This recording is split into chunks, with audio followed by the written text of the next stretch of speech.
இந்த லாஸ்ட் 10 இயர்ஸ்ல நீங்க மேஜரா பார்த்த 3 சேஞ்சஸ் ஸ்டூடெண்ட்ஸ் கிட்ட என்ன?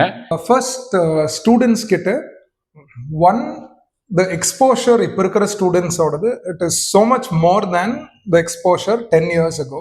சார் உங்ககிட்ட மேஜரா இந்த 10 வருஷத்துல ஐ ஹவ் எவால்வ்டுல என்னோட ஒரு 3 சேஞ்சஸ் வந்து கிளாஸ்னால என் வாழ்க்கையில ஒரு 3 சேஞ்சஸ் ஆயிருக்குது அப்படிங்கிற changes. so much literally my life has transformed. Sandeep சபாபதியோட பிக்கெஸ்ட் ஃபெயிலியர் என்ன? What Sandeep defines in his life that this was my biggest failure? I don't think I have any failure at all. I genuinely believe I either win or I learn. இத practice பண்ணா அந்த மாதிரி 1 or 2 items which you like to suggest, sir? One, நம்ம மத்தவங்கள judge பண்ணாம இருக்கறதுக்கு ஒரு common pattern I have seen in family marital counseling. Now the most important question. Okay. You have been working on something very seriously for the last எனக்கு தெரிஞ்ச ஒரு 7-8 months. True. எப்படி வந்திருக்கு? What is that and what is your learnings? Like இது என்னோட 3 big learnings அப்படின்னு ஒரு top 3 code பண்ணீங்கன்னா you reveal to people what you have been working on very tirelessly for 8 months and your biggest 3 learnings from that. Okay. The project was writing my first book. Book oda title Wide Awake. ICAI, Institute of Chartered Accountants of India oda motto Yayesha Supteshu Jagrati, those that are awake amongst those that are asleep. So wide awake ne ஏன் வச்சேன்னா I've written a book capturing the journey of 32 inspiring chartered accountants and all India rank holders. அவங்க எல்லாருமே அவங்கள சுத்தி இருந்தவங்க இந்த அன்றாட பிளஷர்ஸுக்கு தூங்கிட்டு இருந்தப்போ இவங்க எல்லாம் விழிப்போட இருந்து ஒரு பெரிய பர்பஸை சர்ச் பண்ணி அதனால மட்டுமே உயரத்தை அடைந்தவர்கள். அதனால வைட் அவேக்குங்கிற அந்த புக் இப்போ பப்ளிஷிங் ஸ்டேஜுக்கு வந்துருச்சு. The 14th of March we are launching that book at Institute of Chartered Accountants of India, Thudiyalur. அதுல ஒரு பெரிய சந்தோஷம் என்னன்னா எனக்கு வந்து ICAI துடியலூர் ஒரு வெறும் கட்டடம் இல்லை. லைக் யூ செட், நான் இந்த 10 வருஷம் எடுத்த கிளாஸ் எனக்கு என்ன கொடுத்துச்சு? It was in that temple that all of this transformation happen. So அங்கேயே கொண்டு போய் இதை கொடுக்குறோங்கிறது ஒரு பெரிய சந்தோஷம். Top 3 learnings. 1, நம்ம நினைக்கிறத விட புக் எழுதுறது ரொம்ப ரொம்ப கஷ்டம். Second learning, all these people are great not because of their accomplishments. They accomplished so much because they are great, they are humble. ஒருத்தருமே நம்ம வியந்து பார்க்கிற ஒவ்வொரு மனிதர்களும் ஒரு சின்ன சின்ன விஷயங்கள்லயும் கூட நிறைய லவ்வோட நிறைய எம்பத்தியோட இருக்காங்கிறத பக்கத்துல இருந்து என்னால பார்க்க முடிஞ்சது. ஒரு உதாரணத்துக்கு TNM சார் இன்டர்வியூ பண்ண போனப்போ இன்னொருத்தரோட வீட்டுல போய் நான் இன்டர்வியூ பண்ணேன். TNM சாரோட நண்பரோட வீட்டுல போயிட்டு, சார் நான் வந்துட்டேன் அப்படின்னு உள்ள வா அப்படின்னு கூப்பிடாம அவரு கேட்டுக்கு வந்தாரு என்னை ரிசீவ் பண்றதுக்கு. MPV சார் இன்டர்வியூ பண்ண போனப்போ என் பக்கத்துல இன்னொருத்தர் உட்கார்ந்துட்டு இருந்தாரு. அவரை நகர்ந்து உட்கார சொல்லிட்டு MPV சார் வந்து நான் இங்க உட்காந்துக்கிறேன், இல்லாட்டி அவன் கழுத்தை திருப்பி திருப்பி பேசிட்டு இருக்கான், அவனுக்கு அசௌரியமா இருக்கும் அப்படின்னு MPV சார் வந்து உட்கார்ந்தாரு. அம்ருத் தேஷ்முக்னு ஒருத்தர் இன்டர்வியூ பண்ணியிருந்தேன். எனக்கு ஒரு 5 ஃபோன் பண்ணியிருப்பாரு, சந்தீப் புக் எப்படி வந்துட்டு இருக்கு, என்னோட ஹெல்ப் ஏதாவது வேணுமா? ஸோ இந்த ஒவ்வொரு மனிதர்கள்கிட்டையும் நான் பார்த்தது என்னன்னா நிறைய சாதிச்சுட்டு இருக்காங்க. ஆனா நம்ம வாழ்க்கைங்கிறது இந்த சாதனைகள் மட்டும்தான்ங்கிறதுல தொலைஞ்சு போகாம இன்னமும் அந்த ஈரம், அந்த கருணை, அந்த அன்பு அவங்க கிட்ட நிறைய இருந்துட்டே இருக்கு அப்படிங்கிறது. ஸோ மறுபடியும் என்னோட reminder, love love keep loving. Fine. So best எக்ஸ்பீரியன்ஸ்னா இதுல எனக்கு இந்த ஒரு இது வந்து ரொம்ப பெஸ்டா இருந்துச்சு இந்த 8 monthsல. இதை வந்து நான் மறக்கவே மாட்டேன். அப்பார்ட் ஃப்ரம் அந்த மெம்பர்ஸ் இன்டர்வியூ எடுக்கிறது, TNM சாரா இருக்கட்டும், MPV சாரா இருக்கட்டும், பட் இவங்க எல்லாம் பண்ணதோட எனக்கு இந்த ஒருத்தங்க உங்களோட இது ரீட் பண்ணிட்டு ஒரு ஃபீட்பேக் கொடுத்ததா இருக்கட்டும், இல்ல அந்த ப்ராசஸ்ல எனக்கு இது வந்து தி பெஸ்ட் ஒரு ஜெம்மா நான் எப்பவுமே அதை வச்சுப்பேன் அப்படின்னா. ஓகே, ஒரு ஃபீட்பேக் எனக்கு ரொம்ப ஒரு நிறைவை கொடுத்தது அழகம்மை ஃபீச்சரான ஒரு ரேங்க் ஹோல்டர். அவங்க ரைட்டப்பை ரீட் பண்ணிட்டு என்கிட்ட கூப்பிட்டு ஷேர் பண்ணது. ஆனா ஒரு 4 தடவை படிச்சோன்னே எனக்கே என்ன பிடிச்சிருச்சு அப்படின்னாங்க. ஸோ அது வந்து எனக்கு நிறைய ஒரு சந்தோஷத்தை கொடுத்துச்சு. ஏன்னா என்னைக்குமே மற்றவங்களுக்கு நம்மளை பிடிக்கிறத விட முக்கியம் நம்மளுக்கு நம்மளை பிடிக்கிறதுங்கிறத I believe. Like I told you, self love. So அதை படிச்சு ஒருத்தருக்கு அவங்க மேல இன்னும் கொஞ்சம் ஒரு அன்பு நேசம் வந்திருக்கு அப்படின்னா I feel very happy about it. Really Claude sir. Thank you. So இப்போ நம்ம ரொம்ப பேசியிருக்கோம். நம்ம வந்து இது வந்து ஒரு 2 years முன்னாடியே ஃபர்ஸ்ட் எழுதலாம், ஜென்ரல் எழுதலாம் ட்ரை பண்ணோம். திடீர்னு அப்புறம் இந்த மாதிரி எழுதுச்சு. இப்போ அடுத்து இப்போ நிறைய பேர் புக் எழுதுறாங்க, சாதிச்சு தான் எழுதுறாங்கன்னு தெரியல. ஏன்னா எல்லாருமே அவங்களோட ஒப்பீனியன் இருக்கு, அவங்களோட லேர்னிங் இருக்கு, எல்லாத்துக்கிட்டையுமே வந்து அவங்களோட வாழ்க்கை கதைகள் இருக்கு.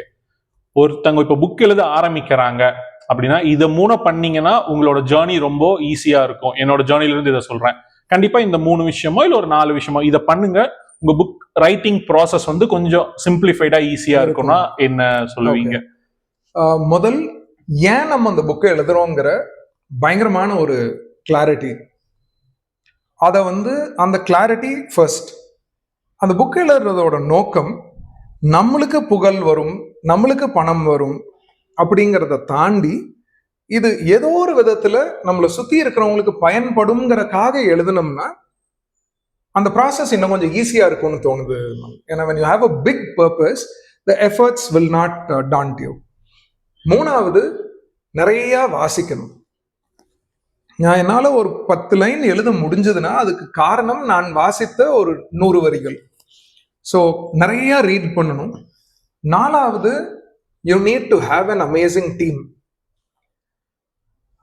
In this effort itself, இந்த காந்தி தண்டி மார்ச்சை தனியா தொடங்கி கூட்டம் பெருகிட்டே போன மாதிரி நான் இதை எழுத ஆரம்பிக்கிறது தனியா ஆரம்பிச்சிருக்கலாம். அதுக்கப்புறம் ஒரு பயங்கரமான ஒரு டீம் சேர்ந்து தான் இதை நகர்த்திட்டு போனாங்க. So I will say have an amazing team. So I think if you get these elements right, then everything else will happen automatically. Okay. Moving out of this book conversation, what is spirituality and God according to Sandeep Sabhabadi? எனக்கு அது எப்பவுமே வந்து ஏன்னா இந்த question எங்கிருந்து இன்ஸ்பிரேஷன்னா, நான் சும்மா சுத்திட்டு இருக்கப்போ என்னோட ஃப்ரெண்ட் ஒரு பாட்காஸ்ட் எடுக்கிறேன்னு சொல்லி என்கிட்ட வந்து இன்னைக்கும் மெட்ரோ மங்க்னு ஒரு சேனல்ல வந்து என்னோட பாட்காஸ்ட் ஒரு இன்டர்வியூ இருக்கும். அப்ப அவன் எனக்கு வந்து இதே கேள்வி கேட்டான், what is God according to Malan. அப்ப நான் ஒரு சிம்பிளான பதில் தான் சொன்னேன். எங்க போறதுன்னு தெரியல, ஏதாச்சும் ஒன்று பிடிச்சிக்கணும்னு ஒரு பிலீஃப் சிஸ்டம் இருக்கும். எனக்கு இருக்க பிலீஃப் சிஸ்டம் அந்த காடுங்கிற. ஸோ உங்களை பொறுத்த வரைக்கும் what is spirituality, what is God? Okay. Spirituality, I think, is understanding ourselves better. That self-knowledge is what we call spirituality. Again, what is God? தமிழ்ல அதுக்கு சொல்ற பியூட்டிஃபுல்லான வார்த்தை கடவுள். உள்ள கடக்கிறது கடவுள். So that pure version of our self, or நம்மனால எவ்வளோ பர்ஃபெக்டா ஒரு நல்ல மனிதனா இருக்க முடியுமோ அதை தான் ஒரு ஐடியலா நம்ம முன்னாடி கடவுள் அப்படின்னு வச்சு நீ அதை நோக்கி போ அப்படின்னு சொன்னாங்களோ அப்படிங்கிறது தான் என்னோட புரிதல். தி best version that a person can be. இப்போ இருக்கிற நம்மளுக்கும் அந்த பெஸ்ட் வெர்ஷன் ஆஃப் நம்மளுக்கும் இருக்கிற அந்த தூரத்தை கடக்கிற அந்த ஜேர்னி தான் ஸ்பிரிச்சுவாலிட்டி அப்படிங்கிறது தான் என்னோட புரிதல். அந்த பெஸ்ட் வெர்ஷனுங்கிறத what we call it as best version. அந்த பெஸ்ட் வெர்ஷனுங்கிறது என்னங்கிறதுக்கான ஒரு விடை நமக்கு வேணும் இல்லைங்க சார்? பெஸ்ட் வெர்ஷன்னா என்னன்னா, தொடர்ந்து நம்மளுக்குள்ள வெளியே இருக்கிறவங்களுக்கு தெரியாம இருக்கலாம், நம்மளுக்குள்ள இருக்கிற சின்ன சின்ன குறைகள் நம்மளுக்கு தெரியும். லைக் ஒருத்தரோட வெற்றி வெளியே வந்து நம்ம பக்கத்துல நின்று சிரிச்சுட்டு கை தட்டிட்டு இருக்கலாம், பட் நம்மளுக்குள்ள லேசா ஒரு பொறாமை எட்டி பார்த்துச்சுன்னா அது நம்மளுக்கு தெரியும். ஸோ இது ஒரு விவசாயம் பார்க்குற மாதிரி அந்த களைகளை பிடுங்கிட்டே இருந்தோம்னா அந்த நிலத்துல விளையறதெல்லாம் பயிரா இருக்கும் அப்படிங்கிற மாதிரி அந்த நம்மளோட குறைகளை எல்லாம் நிவர்த்தி பண்ணிட்டே இருந்தோம்னா ஐ பிலீவ் மிஞ்சறது it will be the best version of us. Okay, nice. நெக்ஸ்ட்டுங்க சார், இந்த வேர்ல்டுல இப்போ நிறைய வந்து நம்ம நிறைய தாட் ப்ராசஸ் வருது, நிறைய பேர் சொசைட்டியில் நிறைய சொல்றாங்க. அதுல சில பேர் சொல்றது செல்ஃபிஷாரு, உனக்கு என்ன வேணுமோ அதை பண்ணிட்டு செல்ஃபிஷாரு. அந்த அப்பா படத்துல வந்து ஒரு கேரக்டர் வரும், நமக்கு எதுக்கு பிரச்சனை, இருக்கிற தெரியாம இருந்துட்டு போயிடணும், அந்த மாதிரி நம்ம உண்டு நம்ம வாழ்க்கை உண்டு அப்படின்னு இருந்துக்கணும். இன்னொரு சைட்ல வந்து இந்த என்ஜிஓஸ் அந்த மாதிரி இல்ல நிறைய செல்ஃப்லெஸ்ஸா இருங்க, தன்னைத்தானே மறந்து எல்லாரும் அப்படின்னு சொல்லி செல்ஃப்லெஸ்ஸா இருங்க. செல்ஃபிஷா இருக்கிறதா செல்ஃப்லெஸ்ஸா இருக்கிறதா? ஓகே, இதுக்கு எனக்கு கிடைச்ச புரிதல், be selfless but also remember that charity begins at home. எல்லாத்துக்கும் முடிஞ்ச அளவுக்கு நல்லது பண்ணிட்டே இருக்கணும். பட் உள்ளதுலயே நம்ம யாருக்கு கடமைப்பட்டிருக்கோம்னா, யாரு நம்மளை எதிர்பார்த்து இருக்கிறாங்களோ அவங்களுக்கு நம்ம கடமைப்பட்டிருக்கோம். ஸோ நான் ஊருக்கெல்லாம் பண்றேன்ட்டு என் அம்மாவையோ என் அப்பாவையோ ஹாஸ்பிட்டல் கூட்டிட்டு போறதுக்கு எனக்கு நேரம் இல்லை, அவங்கள பாத்துக்கிறதுக்கு எனக்கு நேரம் இல்லை, அவங்க கூட உட்கார்ந்து பேசுறதுக்கு எனக்கு நேரம் இல்லை, நான் ஊர் உலகத்து கூட எல்லாம் பேசிட்டு இருக்கேன் அப்படிங்கிறது I feel is a superficial life. ஒரு மேலோட்டமா நம்ம வாழ்ந்துட்டு இருக்கோமோ அப்படின்னு தோணுது. ஸோ கண்டிப்பா செல்ஃப்லெஸ்ஸா இருக்கணும், நிறைய தானம் தர்மம் பண்ணணும். ஆனா தனக்கு போகத்தான் தானமும் தர்மமுங்கிற மாதிரி நம்மளை சுத்தி இருக்கிறவங்கள யாருக்கெல்லாம் நம்ம கடமைப்பட்டிருக்கோமோ அவங்களுக்கு ஃபர்ஸ்ட் பண்ணிட்டு அதுக்கப்புறம் தாண்டி போகணும். அடுத்து இதே இந்த செல்ஃபிஷா செல்ஃப்லெஸ்ஸான்னு போறப்போ இன்னொரு காமன் டிஸ்கஷன் உள்ள வர்றது வந்து டிராயிங் பவுண்டரிஸ். கரெக்டா அந்த பவுண்டரிஸ் நம்ம டிரா பண்ணோம் அப்படிங்கிறது வந்து அடுத்து வருது. அப்போ what is the drawing boundaries are what is drawing boundaries meaningfully? இதுதான் என் பவுண்டரி, இது அந்த பவுண்டரி டிரா பண்றதுங்கிறத, ஏன்னா இன்னைக்கு நிறைய பேர் வேகா கேட்பாங்க, how to draw a boundary, what is that boundary அப்படிங்கிறது. So now what is that boundary, எதை நம்ம பவுண்டரின்னு டிஸ்கிரைப் பண்றோம், இல்ல அந்த பவுண்டரி வந்து நம்ம எப்படி வந்து டிரா பண்றோம் நமக்கு, அதை பத்தி உங்க வியூஸ்? இப்போ நம்ம பவுண்டரிஸ்னு பேசிட்டு இருக்கிறது எல்லாமே நம்மளோட ஆசைகளை வச்சுதான் பவுண்டரிஸ்னு டிரா பண்ணிட்டு இருக்கிறோம். இந்த ஒரு செல்ஃபிஷான சொசைட்டில நம்ம ஆசைகள் நம்ம இமோஷன்ஸை வச்சுதான் நம்ம வந்து பவுண்டரிஸ், நீ பேசினது எனக்கு பிடிக்கல அப்போ அதுதான் பவுண்டரி, இதுதான் உன் லிமிட். நம்ம வேல்யூ சிஸ்டம்ஸை வச்சு ஒரு பவுண்டரிஸ்னு டிரா பண்ணும்போது அது வந்து எப்படி ஒரு கைட்டை வந்து அந்த த்ரெட் வந்து மேல இருக்கிறதுக்கு உதவுறது அந்த த்ரெட்டோ, அந்த மாதிரி நம்மள மேல இருக்கிறதுக்கு அந்த வேல்யூ சிஸ்டம்ஸ் உதவும். ஸோ நம்ம வரைகிற பவுண்டரிஸ்ங்கிறது நம்ம வேல்யூ சிஸ்டம்ஸ் பேஸ்டா இருக்கணுமே தவிர நம்ம டிசையர்ஸ் இமோஷன்ஸ் பேஸ்டா இருக்கக்கூடாது. எதையெல்லாம் நான் பண்ண மாட்டேனோ அதை இன்னொருத்தரை நம்மளுக்கு பண்றதுக்கு அனுமதிக்காமல் இருப்பதும், எதை மற்றவங்க நம்மளுக்கு பண்றதை நான் அனுமதிக்க மாட்டேனோ அதையெல்லாம் நான் மற்றவங்களுக்கு பண்ணாம இருக்கிறதும், இந்த ரெண்டு தான் என்னை பொறுத்து மீனிங்ஃபுல் பவுண்டரிஸ். Okay okay.